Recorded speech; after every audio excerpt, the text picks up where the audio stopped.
ta ló ń bá wa sọ̀rọ̀ ìlú wo lẹ ti pè. Àti Ogun State. Abdulmalik láti Ogun State. obìnrin ló ń sọ̀rọ̀ yìí. Abdulmalik láti Ogun State. sóbìnrin ní àbọ́kùnrin. Ọkùnrin ni mí, Abdulmalik. how old are you sir. I'm 16 years old, sir. 16 years alhamdulilayi Abdulmalik láti Ogun State. olúwa ṣeun. Sir? mo lólúwa ṣeun mò ń dúpẹ́ fọlọ́run ni. tó alhamdulilayi rabbil alamin. Abdulmalik Sir? kí ni túmọ̀ orúkọ ẹ. Sir? kí ni túmọ̀ orúkọ ẹ. Ọba. ọba ìlú wo. Ìtumọ̀ orúkọ mi ni pé ẹrú ọba. irú ọba tó ìwọ tún lẹrú ìwọ tún lọ ẹrú tó tún wá jẹ ẹrú ọba tó Ọlọ́run mọ gbogbo ẹ.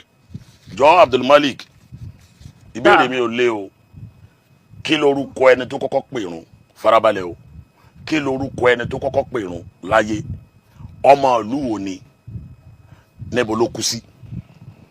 Sir? kí lorúkọ ẹni tó kọ́kọ́ pèrún láyé ọmọ ìlú wo ni níbo ló kú sí. Ọmọ ìlú Ọ̀yọ́ ni. ọmọ ìlú Ọ̀yọ́ gbọ́dọ̀ tó bí. Allahu Akbar. tún gbọ́dọ̀ tó bí. Allahu Akbar. ẹ̀yin ọmọ Ọ̀yọ́ ẹ kú oríire sọ pé ẹ̀yin ọmọ Ọ̀yọ́ ẹ kú oríire sọ bẹ́ẹ̀.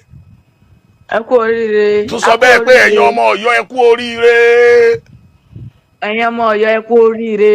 ẹ̀yin lẹ kọ́kọ́ pèrún sọ bẹ́ẹ̀. Ẹ̀yin lẹ́kọ̀ọ́ pé. ẹ̀yin lẹ kọ́kọ́ pèrún.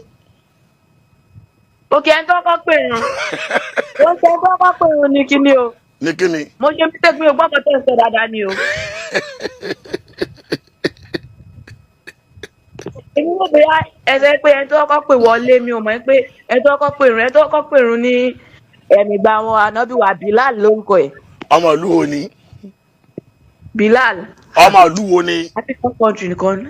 Ọmọ ìlú Ethiopia. kí lorúkọ Ethiopia yẹn kó tó máa di Ethiopia. Mi ò mọ̀ yẹn sà. ìlú wo ni Bilal kú sí. Ìlú wo ni Bilal ti? ibo ló kú sí ibo ló kú sí. Mẹ́kà ló kú sí. bẹ́ẹ̀ ni ní Shara Mansour. Abdulmalik. Sà. o mọ̀ rárá o Bilal ní tòótọ́ ọmọ Ethiopia dẹ̀ ni Ethiopia yẹn oná ń pè ní Abyssinia